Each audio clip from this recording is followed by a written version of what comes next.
طيب بسم الله الرحمن الرحيم الحمد لله وصلى الله وسلم وبارك على رسول الله. We'll start off with the local questions first, if there are any. And if not, then we'll move on to those online, inshallah ta'ala.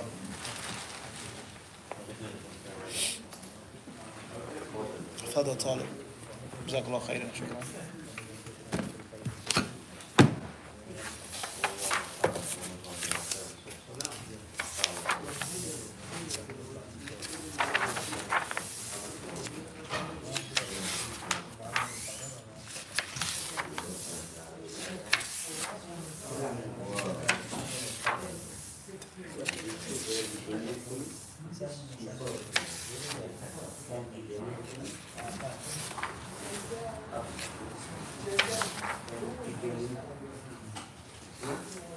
H.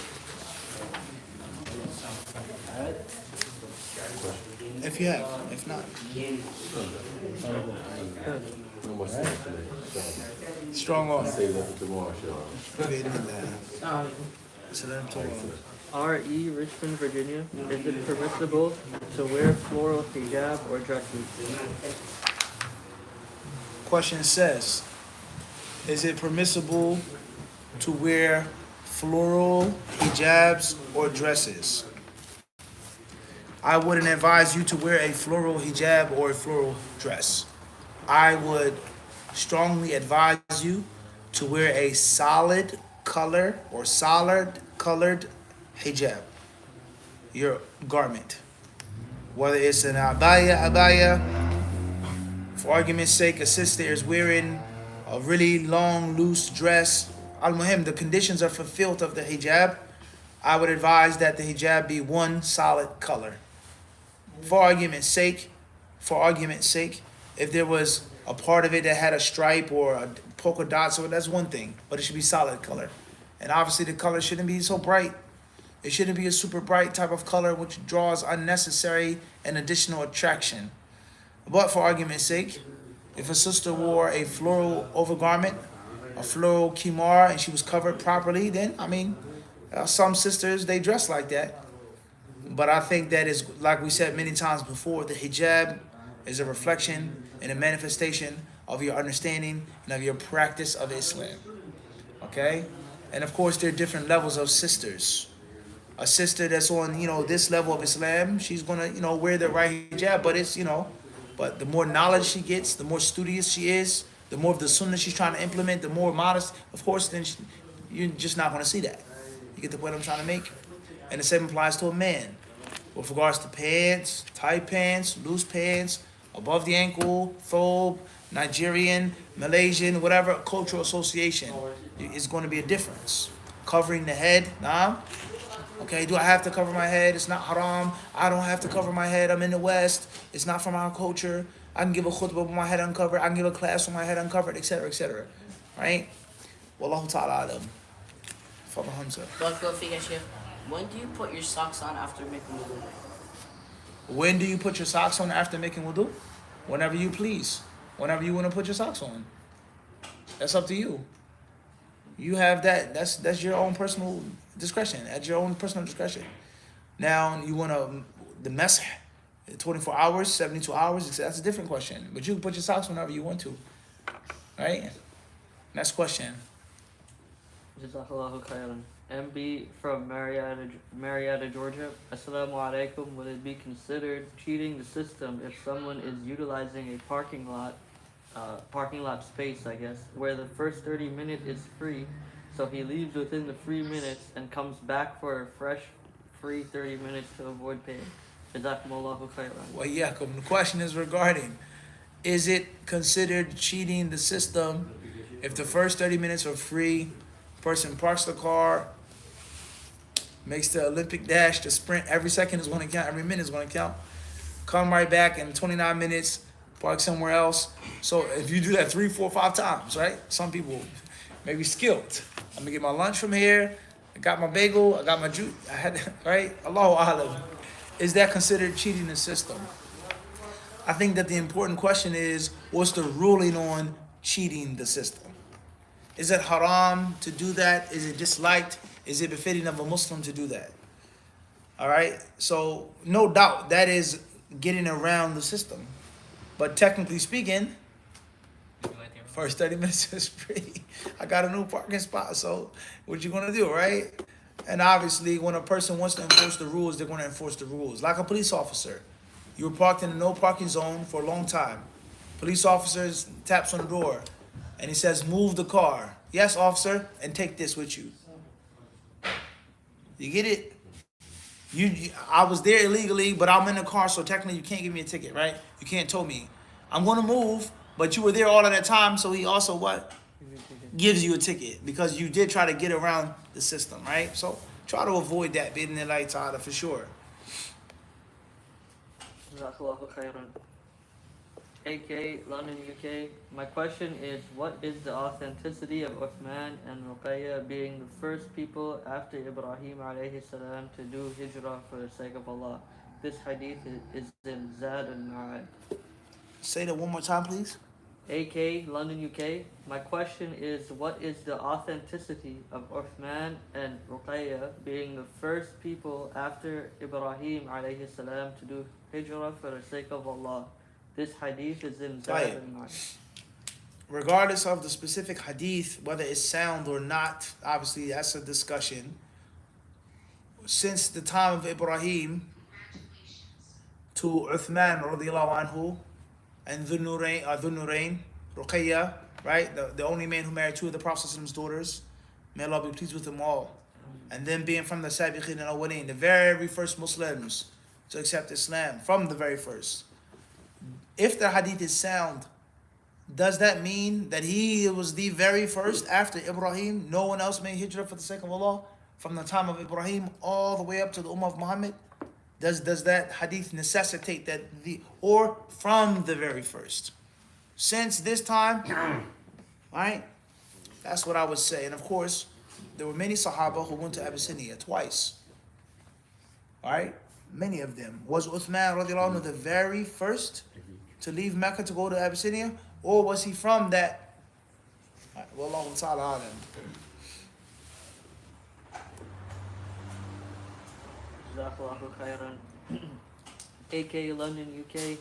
Someone's mother has been slandered, and a lot of the father's side of the family are trying to be cheeky by saying the phrase, I don't know, it could have happened. What to do? So the question is, someone has been slandered. A mother has been slandered, right?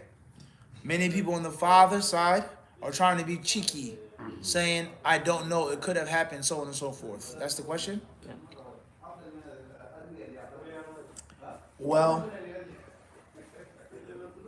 if a Muslim is slandered, then I think the first thing that you must do is defend that Muslim and not to be cheeky or try to be cheeky. Defend the Muslim, make an excuse for the Muslim, debunk whatever's being said. Fulan may say that, la, impossible. I'm telling you, I'm not, nope, la, there's no way.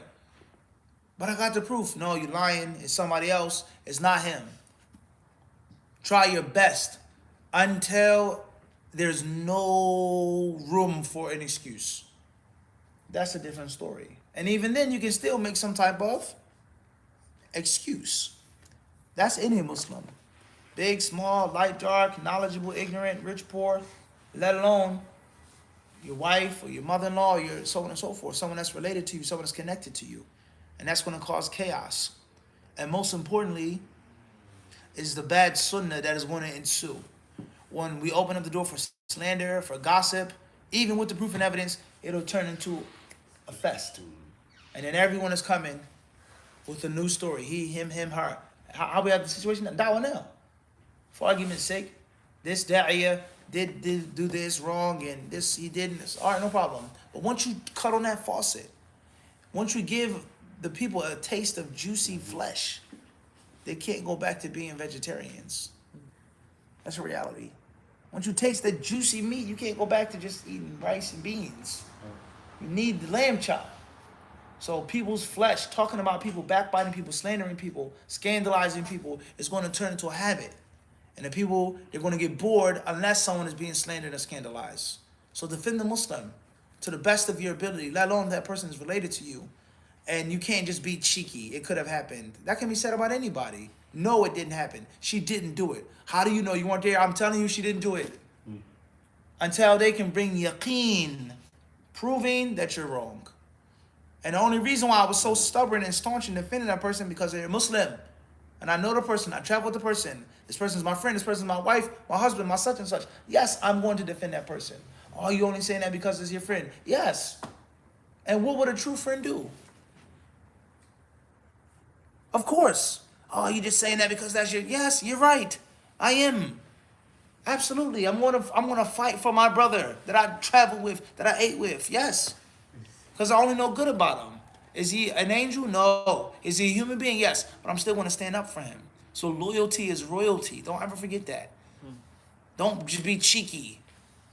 No. Speak the truth. Defend the truth until it's proven to be the opposite. Make an excuse for the Muslim. Defend the Muslim's honor. Wallahu alam. Fadal Talib. Jazakallahu khairan. AG, Cairo, Egypt. Assalamu alaikum, Sheikh. Jazakallahu khairan for tonight's beneficial lesson. Would you recommend learning to write in ruqa for faster writing? Questions regarding would you recommend learning to write in ruq'ah for faster writing? Yes, I would. And thank you, alhamdulillah, that you benefit from the class. The answer is yes, I would. Wallahu alam. Learning khat ruq'ah is very important for student knowledge, if not obligatory. Jazakallahu khairan. TA, Leeds, UK. I usually pray Tarawih behind the Imam in congregation at the masjid, then go home and pray more alone at the time before Fajr. What's the best amount I should pray behind the Imam? Questions regarding praying behind the Imam and then going home and making more yourself. What's the best amount that you should pray with the Imam? You should pray with the Imam until the Imam is finished. Pray with the Imam until the Imam is finished. For argument's sake, you don't want that. You want to go home, you need to sleep or eat or rest, or you want to pray in your house as well, give your home some of the ibadah. That's up to you. 2 raka'ah, 4 raka'ah, 6 raka'ah. If you made 8 with the Imam and made your witr at home, etc. You want to pray at a later time, you want to pray with your children, your wife, so on and so forth, that's fine. That's something, a decision that you have to make. Wallahu alam. Jazakallahu khairan. AK, London, UK. If one's family is known to have magic and is hostile towards one's mother and talks very ill and evil of the family, is there exemption to cut ties? They are being really evil. If one is known with sihr, magic, can you cut the ties of relationship? It's harmful, etc. After you've given advice, after you've enjoined the good, you've forbidden the evil, and they refuse to listen, they refuse to stop, yes, you can. Wallahu ta'ala alam. Jazakallahu khairan. AG, Cairo, Egypt. What's the ruling on inheriting a property bought with a riba-based loan? Also the ruling on receiving life insurance after someone has passed.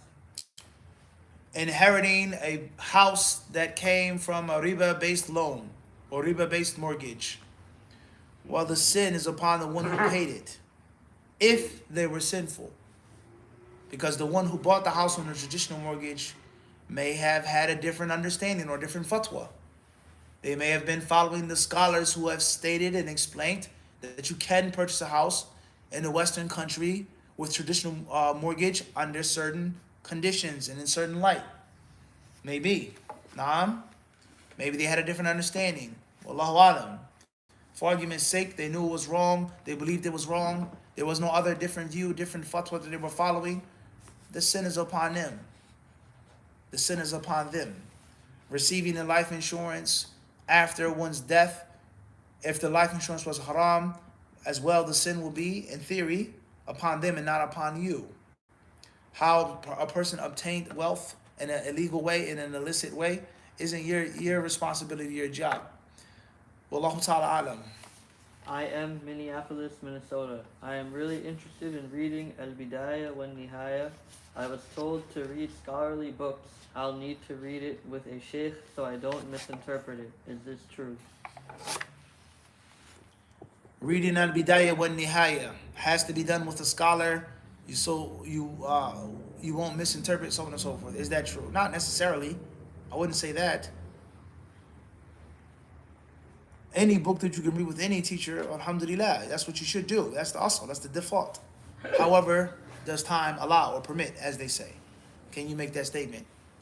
In samah al-waqt, does time allow? Allah allows, subhanahu wa ta'ala, time, right? But you get the point I'm trying to make. Is it feasible for you to read volumes, voluminous work like that to one teacher? Is that possible? Maybe, maybe not. Also, is the book Al-Bidayah wa Nihaya, is that a book that's meant to be read to a teacher? Or is that a book, a compendium, an encyclopedia, of those volumes, you read them as a researcher, as a student of knowledge, and you write down points. You write down problematic issues. Yeah, Sheikh, can we have a sitting in which I ask you these questions from this book? I read in volume 16, such and such. What do you say? I read in volume 8, such and such. I read in volume 3, such. Whack at that. So there are books that are to be memorized, books that are to be read to teachers, and then there are books which are to be read by oneself, researched by oneself. But for what level of student? If you are that irresponsible and naive, you misinterpret something and pass it on like that, hand it on to someone else, then that shows that you shouldn't be reading that work. You have no business reading that book of that large, of those volumes. Al-Bidayah wa Nihaya. Okay, so there's an etiquette, there's marahil of talab, there's levels of studying. The baby doesn't eat steak. Simple, end of discussion. The baby doesn't eat steak. You can't feed a baby steak. Baby eats baby food. Toddler, all right, different levels. How to use silverware, the child's first spoon or fork, their motor skills. They get the idea of a fork and spoon, but they make a mess. So there's certain things that a young child just can't do, but it's groomed until it is strong enough and coordinated enough. That is seeking knowledge. You have no business reading this book if you're that foolhardy to read something and it falls into your heart, and you have no business reading this book without the proper understanding, passing it on to someone. You're supposed to be at a certain level of maturity to know the nature of the books. Bidayah wa Nihaya, boom, boom. Sahih, Da'if, Hadith, story, Banu Israel. And you're supposed to have trained yourself that you never ever take one thing that you read and run with it. Period. Let alone if it's something which is problematic. That's just common sense. If you lack that common sense at that level in your studies, you should be reading the small, simple, tiny books. And that's it. Baby food. End of discussion. Allahu Alam. If you're a researcher, then you're what? A researcher. If you're an advanced student of knowledge, you're supposed to be an advanced student of knowledge. And it's like martial arts. You're not supposed to be doing this punch or this kick or this flip or getting slammed unless you've already what? Passed all of that stuff. Your bones ain't supposed to be fragile at that rank. You're supposed to know how to grab and how to fall at that rank. You have no business getting tossed across the dojo in that rank. Get the point I'm trying to make? Wallahu alam. Fadal. Jazakallahu khairan.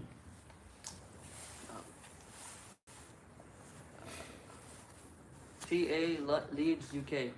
I heard a saying that Allah will not fully erase your sins, and you will still be questioned on a day of judgment for every sin you've done. Next question. SD Queens NYC. Assalamu alaikum. Do pregnant/breastfeeding women need to make up their fast or feed the poor, or both? Jazakallahu khairan. Well, yakum. This will be our last question tonight. Do pregnant women, breastfeeding women need to make up the days, need to feed poor people, one or the two or both? The safest thing to do, if possible, is for the woman who hasn't fasted due to one of those three reasons, breastfeeding, or one or two, because it could be 1 to 3 reasons. Breastfeeding, my milk is going to be harmed, or I'm going to be harmed by not eating and drinking. The baby's going to be harmed by me fasting, or I'm going to be harmed by fasting and the baby's going to be fine. Different scenarios within both. The safest thing to do if possible is to, no doubt about it, either make up all of the days, or pay the fidya for all of the days. And one can say make up the days and the fidya, but obviously saying both, one of the two. If a person cannot fast, then that's a different story with the fidya. And of course, as we've explained many times before, does a pregnant woman have to make up the days and or pay fidya? Is she required to fast, or is she exempt from it? والله تعالى أعلم. We'll stop here tonight. وصلى الله وسلم وبارك على عبده ورسوله نبينا وإمامنا محمد. تفضل يا أخي. Yes, I got something. It's in my heart. Based on what the brother was saying earlier about the woman who gets slander. The woman who gets